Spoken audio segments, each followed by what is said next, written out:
On dit souvent que la patience d'une femme peut réparer même un homme brisé. Mais jusqu'à quand? Jusqu'où peut-elle aller sans se perdre elle-même? L'histoire se déroule dans la paisible ville de Bafoussam, au cœur de l'Ouest Cameroun, où vivait un couple que tout le quartier connaissait, Paul et Clarisse. Vivant ensemble depuis déjà 15 longues années, ils étaient, en apparence, un exemple de stabilité et de longévité. Mais derrière les murs silencieux de leur maison, se cachait une vérité amère. Clarisse, la quarantaine gracieuse, était une femme d'une rare vertu. Pieuse, douce, respectueuse, elle incarnait la femme africaine idéale selon les standards traditionnels. Elle veillait sur sa maison avec une rigueur exemplaire, priait avec ferveur, s'occupait de ses enfants comme une lionne et servait son homme avec une fidélité sans faille. Elle était aimée de tous dans le quartier, mais surtout, respectée. En face, il y avait Paul, charmeur invétéré, beau parleur et coureur de jupons notoires. À 45 ans, il semblait incapable de résister à la tentation. Jeune fille du quartier, voisine, vendeuse de beignets, amie de sa femme, tout était des cibles potentielles pour cet homme au regard trop insistant et au cœur trop instable. Il passait ses soirées dans les bars à rire fort, à séduire et à mentir. Et pourtant, à chaque retour à la maison, Clarisse l'accueillait avec respect et patience, espérant qu'un jour, l'homme qu'elle avait épousé deviendrait enfin le mari qu'elle méritait. Malgré toutes les trahisons, Clarisse n'a jamais cessé de pardonner Paul. Son amour pour lui était aussi profond que sa foi, et elle croyait dur comme fer qu'un jour, il changerait. Qu'un jour, par miracle le cœur de son mari infidèle changera. Elle pleurait pour lui. Et elle attendait encore et encore. Mais Paul, lui, ne changeait pas. Pire encore, au fil des années, il enchaînait les relations extra-conjugales, laissant derrière lui non pas une, ni deux, mais 4 femmes enceintes au fil de ses 15 ans. Et pourtant, c'est Clarisse qui éleva ses 4 enfants, comme si c'étaient les siens. Elle les nourrissait, les soignait, les aimait avec la même tendresse que pour son propre fils. Les voisins chuchotaient dans son dos, certains l'admiraient, d'autres la traitaient de folle. Mais elle tenait bon, espérant toujours que son dévouement toucherait le cœur de son mari. Pendant ce temps, Paul se pavanait dans le quartier, fier d'avoir semé ses graines un peu partout, tandis que Clarisse portait seule le poids du foyer, du chagrin et de l'humiliation. Un samedi matin ensoleillé, maman Brigitte, la mère de Clarisse, fit le déplacement depuis son village pour rendre visite à sa fille. En la voyant courir dans tous les sens pour s'occuper de la maison, des enfants, dont certains n'étaient même pas les siens, son cœur de mère se serra. Assise sur une chaise, elle l'observait en silence. Clarisse avait maigri. Ses traits étaient tirés. Son sourire semblait forcé. Ce n'était plus la jeune fille pétillante qu'elle avait élevée avec amour. Alors, une fois que les enfants furent couchés pour la sieste, maman Brigitte lui prit la main et lui parla avec la voix tremblante d'une mère inquiète. « Ma fille ? Dis-moi. Quand est-ce que Paul va finaliser ta dot ? Cela fait 15 ans, Clarisse. 15 ans que tu vis avec lui comme une épouse, que tu élèves même les enfants d'autres femmes. Mais lui, que fait-il pour toi ? » Clarisse baissa les yeux. Elle n'avait pas de réponse. Et puis, regarde-toi. Tu n'as pas l'air heureuse. Ton corps parle, Clarisse. Il souffre. Ton cœur aussi. Un homme qui t'aime ne laisse pas sa femme vivre dans autant de douleur. La voix de maman Brigitte se brisa. Les larmes montèrent.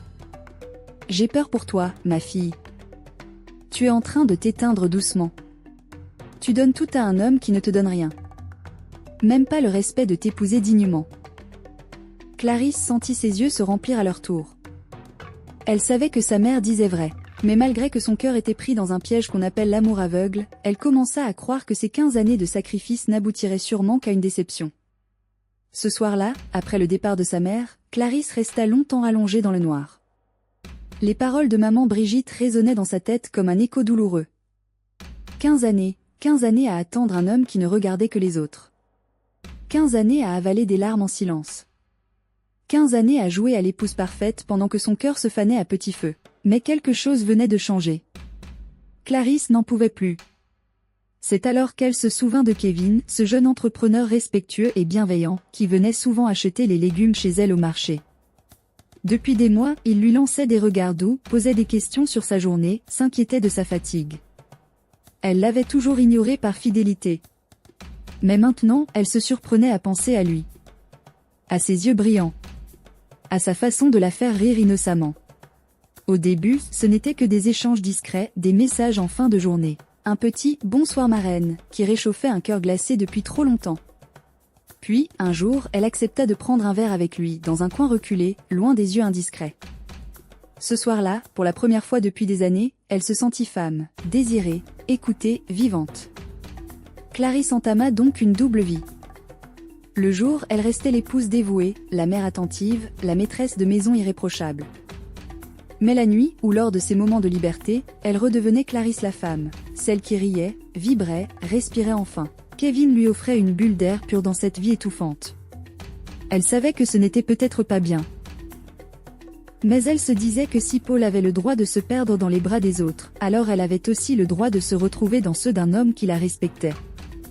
Des mois sont passés dans cette vie de cachotterie entre les deux, mais Paul lui ne se doutait de rien et continuait dans sa vie de débauche en se croyant le plus malin. Un samedi-là, Paul avait démarré sa journée en tant que chauffeur de taxi comme toutes les autres journées, une clope à moitié éteinte au coin des lèvres, les clés du taxi entre les doigts et une liste de clients à trimballer à travers la ville. En fin de matinée, il embarque un jeune homme, bien habillé, le regard pressé et le téléphone scotché à l'oreille. Le client lui indique une course simple, de la poste vers la mairie. Rien de bien spécial. Paul roule, distrait, pensant déjà à sa pause de midi. Le gars raccroche et lâche d'un ton énervé. On a déjà pris du retard, ils sont sûrement déjà sortis de l'église, faut qu'on file là où on prend les photos. Paul hausse les épaules. Encore un mariage comme il y en a des centaines. Il dépose le gars, encaisse sa course et s'apprête à repartir. Mais là, quelque chose l'arrête net. Au loin, il voit un groupe sortir de l'église. Les mariés sont acclamés, les pétales volent, les you-you éclatent, et son regard est soudain attiré par la robe blanche. Il cligne des yeux. Il regarde encore. Il paraît reconnaître la mariée. Ses jambes tremblent, ses mains deviennent moites sur le volant. Il n'ose pas s'approcher davantage. Il reste figé, à distance, dans l'ombre. Mais il en est sûr. Cette démarche et ce visage il le reconnaîtrait entre mille. Il s'agit de Clarisse. Et aux côtés de Clarisse, Kevin. Vêtu d'un costume blanc crème, rayonnant, souriant, fier. Paul sentit un frisson glacial lui parcourir le dos. Paul, encore secoué par ce qu'il venait de voir, ne pouvait pas se contenter de rester assis dans sa voiture. Son cœur battait à 1000 à l'heure. Non, c'est pas elle. C'est sûrement le soleil qui me joue des tours. Le soleil rend fou parfois. Mais son instinct hurlait que c'était bien Clarisse, sa Clarisse, celle qu'il pensait sagement à la maison avec les enfants. Il gare son taxi à la va-vite, claque la portière sans même couper le moteur et se met à courir à grandes enjambées vers le lieu de la cérémonie. Il bouscule des passants, heurte une vieille dame, s'excuse à peine. Et là, il la voit. Magnifique. Éblouissante. Vêtue de blanc, un large sourire aux lèvres. Elle prend des photos entourées de demoiselles d'honneur et du marié, radieuses comme jamais. Il s'arrête net, le souffle coupé. Aqueux. Ça ne ressemble pas à Clarisse là-bas? Il s'approche encore, le regard fixe, l'âme en vrac. Clarisse. Clarisse.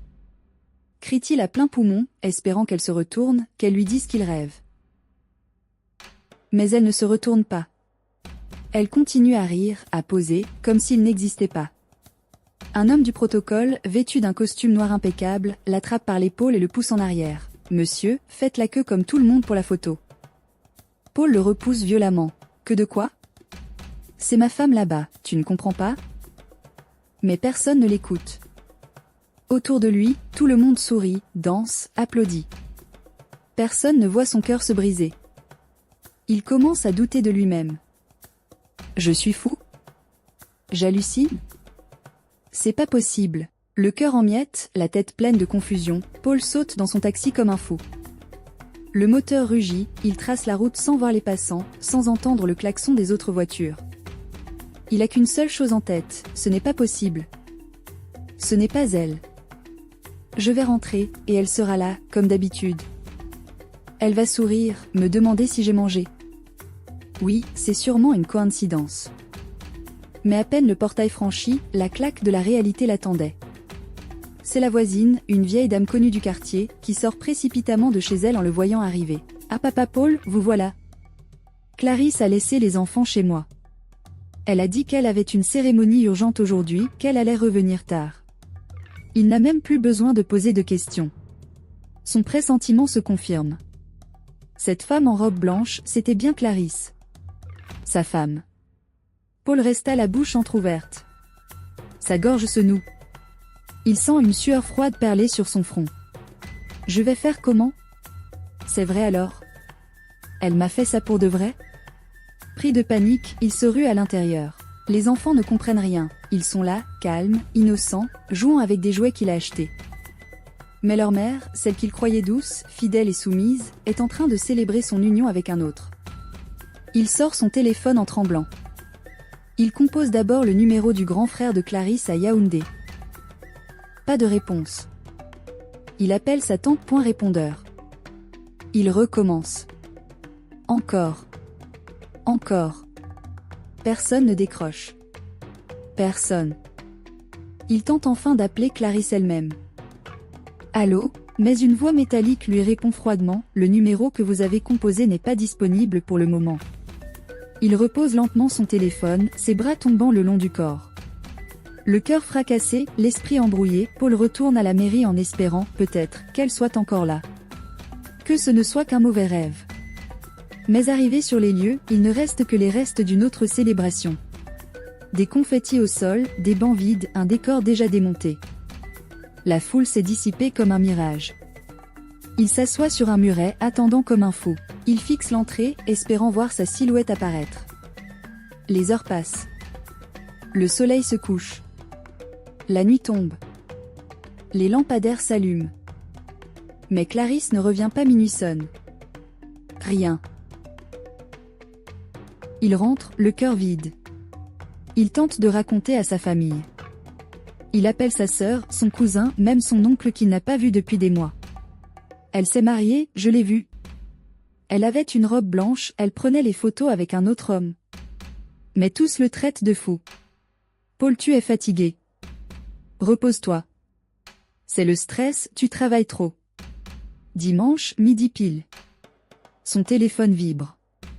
C'est Clarisse enfin. Son cœur se serre, il décroche rapidement, pensant peut-être qu'elle va lui dire la vérité, qu'elle va s'expliquer. Mais non. Sa voix douce et calme traverse le téléphone comme si rien ne s'était passé. Chérie, j'espère que les enfants ont bien mangé. J'ai laissé leur nourriture au frigo, n'oublie pas de bien réchauffer avant de servir. Paul reste bouche bée. Même pas un mot sur hier. Même pas un soupçon d'émotion. Rien. Comme si le mariage qu'il a vu n'avait jamais existé. Le téléphone à la main, Paul tremble. Il a attendu toute la nuit. Il a espéré un mot, un signe. Mais ce qu'il s'apprête à entendre dépasse tout ce qu'il aurait pu imaginer. Clarisse. Tu es où depuis hier? Je suis en lune de miel, Paul. La voix est claire. Détachée. Sans émotion. Je vais envoyer un camion récupérer mes affaires, et mes enfants. Cette phrase explose dans la tête de Paul comme une bombe. Il ne respire plus. Un silence de mort s'installe. Autour de lui, les voisines parlent, le monde tourne. On lui tend un verre d'eau. On lui dit, calme-toi, Paul. Calme-toi, respire. Mais comment se calmer quand ta propre femme s'est mariée en cachette? Comment respirer quand tu réalises qu'elle a planifié son départ, qu'elle a pris soin de te laisser les enfants, comme une nounou, avant de s'envoler vers une nouvelle vie? Clarisse est partie en mariage comme ça. Mais qui va élever mes enfants? La question sort de sa bouche dans un cri étouffé. Mais personne n'a de réponse. Car dans cette histoire, c'est lui le dernier à comprendre, le dernier à savoir. Le dernier à pleurer. Paul se sentait complètement perdu. Il tournait en rond, incapable de trouver la moindre solution. Chaque minute passée sans savoir où se trouvait Clarisse, sans pouvoir la retrouver, augmentait son désespoir. Il se levait, s'asseyait, se déplaçait de la porte à la fenêtre, cherchant désespérément une réponse. Clarisse, où es-tu? Il savait qu'il fallait qu'il parte à sa recherche. Mais par où commencer? Paul se rendait chez les voisins, interrogeait tous ceux qui pouvaient lui donner la moindre piste. Il n'avait aucune idée de l'endroit où elle était. Pas de message. Pas d'appel. Rien. La maison était comme un tombeau, les enfants silencieux, les souvenirs de Clarisse pesant comme des chaînes invisibles autour de lui. Puis, un jour, la porte s'ouvrit. les frères de Clarisse et Kevin, son nouveau mari. Ils étaient là, debout devant lui, sans scrupules, sans regrets. Ils avaient l'air détendus, comme si tout cela n'était qu'une simple formalité pour eux. Les yeux de Paul se remplissaient de colère et de douleur. Mais aucun mot ne sortait de sa bouche. Que pouvait-il dire de plus? Il était battu. Tu sais, Paul, Clarisse a toujours voulu tout faire pour toi. Mais toi, tu l'as perdu. Elle a trouvé quelqu'un qui la comprend. Elle ne reviendra plus. Ce n'est plus la peine de chercher. Elle est heureuse, c'est fini. Les mots étaient comme des poignards enfoncés dans le cœur de Paul. Fini.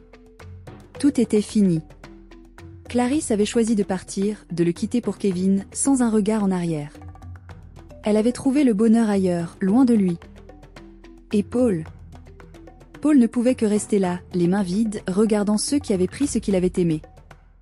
La vie finit toujours par nous offrir ce que l'on mérite. Paul, aveuglé par ses propres excès, a perdu la seule personne qu'il aimait sincèrement. Clarisse, quant à elle, a compris que parfois, aimer c'est aussi savoir partir, pour se sauver. Car l'amour de soi est la première clé du bonheur. Quelle que soit ta situation aujourd'hui, souviens-toi, tu ne dois jamais sacrifier ta paix pour un cœur qui ne bat pas pour toi.